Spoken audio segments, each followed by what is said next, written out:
안녕하세요. 오늘은 원자수 보존 유형 말씀드리려고 영상 켜게 됐습니다. 오늘 영상은 화학 공부하시는 분들 모두에게 도움이 될 거라고 제가 장담을 하고, 목표는 눈에 잘 보이지 않는 원자의 종류에 따른 개수가 보존되는 상황을 눈여겨보자입니다. 이게 눈에 잘 안 보이는 상황이기 때문에 항상 의식적으로 봐주셔야 됩니다. 그래서 문제 사항은 어떠냐면, 다원자 분자의 양이 제시가 돼 있고, 이에 따라서 화학 반응이 진행된 상황까지 얘기가 되는 상황입니다. 자, 여기서 첫 번째 말씀드릴 건 뭐냐면, 당연한 사실 한 번 더 말씀드리고 가겠습니다.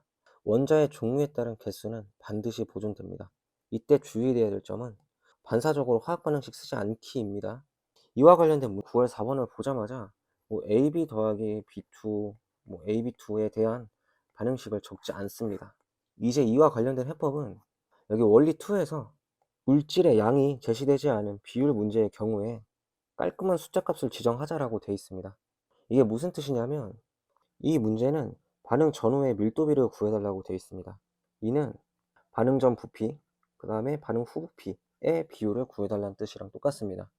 자, 이 문제에서 원자의 개수가 제시가 되어 있지 않기 때문에 저는 반응 전후에 A의 개수를 그냥 3이라고 놓겠습니다. 이렇게 3으로 둔 이유가, 자동적으로 반응 후를 봤을 때 B가 6개가 되고 6이라는 숫자가 여러 가지 숫자로 깔끔하게 나누어 떨어지기 때문에 다음처럼 개수를 의식해서 적은 겁니다.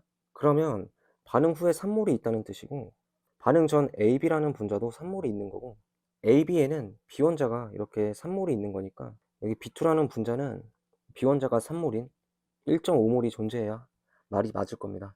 그래서 반응 전에는 4.5몰이 있다는 게 맞는 거고, 반응 후에는 3몰이 있다는 게 말이 돼서 정답이 2분의 3이 되는 문항입니다. 여기 다음과 같은 2, 4학년도 9월 3번 문항도 말씀드린 부분을 잘 의식해 주시면 제일 먼저 눈에 띄는 게 A2C3입니다. 이러면 A가 반응 전후에 4몰 있고 C가 6몰 있다 했을 때 좀 깔끔한 숫자가 될 거라고 예측해 볼 수가 있습니다. 그러면 반응 전에 A가 4몰 있어야 되니까 AB3가 4몰 있었다는 뜻입니다. 그렇게 되면 B라는 원자는 12몰이 있었다는 소리고, 반응 후에 B2는 6몰이 있었다는 뜻이 될 겁니다. 그래서 반응 후 부피는 6몰로 이렇게 적어주면 되겠고, 그 다음에 반응 후에 C원자가 6몰 있다는 사실을 저희가 알고 있으니까 반응 전에 C2라는 분자는 3몰 있었다고 생각해 볼 수가 있죠. 그래서 3 더하기 4가 반응 전 몰수고, V1에 7을 적어줘서 정답 2번을 써주시면 됩니다. 그 다음에 원리 세 번째입니다. 화학 반응식이 이렇게 제시가 돼 있어도 원자의 종류에 따른 개수를 의식하면 훨씬 풀기 편해집니다. 이에 관련된 예시는 다음과 같은 최근 기출에 대한 문제입니다. 그냥 반응식이 제시된 걸 무시를 해버리고 반응 전에 다음과 같은 화합물들이 존재돼 있다고 합니다. 그러면 보자마자 A가 4몰이 있고 B가 4 곱하기 2랑 2 곱하기 2를 더한 12몰이 있다고 볼 수가 있습니다. 이걸로 생성물인 A2B5를 만들어 달라고 되어 있습니다. 보시면 아시겠지만 총 2몰을 만들 수가 있고, A 4개, B 10개가 소모돼서 B는 2몰이 남습니다. 다시 B2로 만들어주면 B2는 1몰이 될 거고 남은 반응물에 해당이 될 겁니다. 그래서 분모인 생성물에 2를 적고 남은 반응물 분자에는 1을 적어줘서 바로 4번을 쓸 수 있는 겁니다. 이와 관련된 다른 문항은 꽤 올드했던 기출 문항입니다. 이 문항은 일단 여기 탄소 6몰이 지정이 돼 있고 일산화탄소를 만든다고 합니다. 일산화탄소에 대한 반응식은 여기 이렇게 첫 번째 줄에 적혀 있지만, 저희는 당연히 알다시피 C원자가 6몰이 있기 때문에 일산화탄소도 역시 6몰이 만들어질 수 있다는 걸 생각해 볼 수가 있습니다.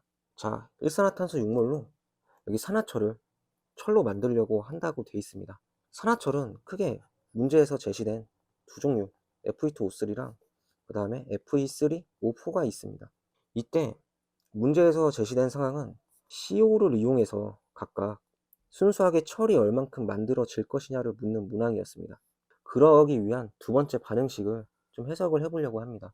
이 문항은 원래대로 푼다면 여기 Fe2O3가 일산화탄소랑 반응해서 Fe 그리고 CO2가 형성되는 반응의 화학 반응 개수를 이렇게 생각을 해주실 수 있었어야 되는데, 저희는 이렇게 풀지 말자는 겁니다. 저희는 여기 생성되는 Fe의 질량차를 구하기 위해, 즉 각 산화철마다 생성되는 Fe의 몰수를 구하기 위해서 원자의 종류에 따른 개수가 일정하다는 사실을 기억할 겁니다. 이를 위해서 잠깐 CO에 대한 고찰을 해야 되는데, CO 한 개는 산화철에 있는 산소를 한 개 제거하고 CO2가 되는 사실을 저희가 위의 두 번째 반응식에서 이렇게 생각을 해볼 수가 있는 겁니다. 그렇다면 저희가 가진 CO의 양은 육몰로 똑같이 각 산화철마다 제시가 돼 있기 때문에 여기 첫 번째 산화철은 다음의 값이 2몰이 존재해야 O 원자가 6몰이 있는 거고, 이 O 원자 6몰을 CO가 모두 제거해 줄 수 있는 겁니다. 그래서 Fe2O3가 2몰 있었다라고 생각을 해봤어야 됐고, 순수하게 재련되는 Fe는 4몰이 생성이 된다는 겁니다. 마찬가지로 여기 Fe3O4에서 산소 원자 6몰을 제거해 줘야 되는데, 이러려면 Fe3O4는 1.5몰이 존재해야 O 원자가 6몰이 된다는 사실을 확인해 볼 수가 있습니다. 이에 따라서 반응 전 Fe라는 원자는 총 4.5몰이 있다는 걸 볼 수가 있고, 반응 후에도 4.5몰의 순수한 철이 재련될 것이라 생각해 볼 수가 있습니다. 그래서 여기 생성되는 Fe 질량차는 Fe 0.5몰에 해당되는 질량일 겁니다. Fe의 원자량이 56이니까 해당 답은 28g으로서 생각을 해볼 수가 있고, 정답이 1번이 되는 문항이었습니다. 이렇게 다음처럼 원자의 종류에 따른 개수를 의식하고 푸시면 좀 더 수월하게 문항이 풀릴 겁니다. 지금까지 봐주셔서 감사하고 도움이 되셨다면 구독, 좋아요 부탁드립니다. 감사합니다.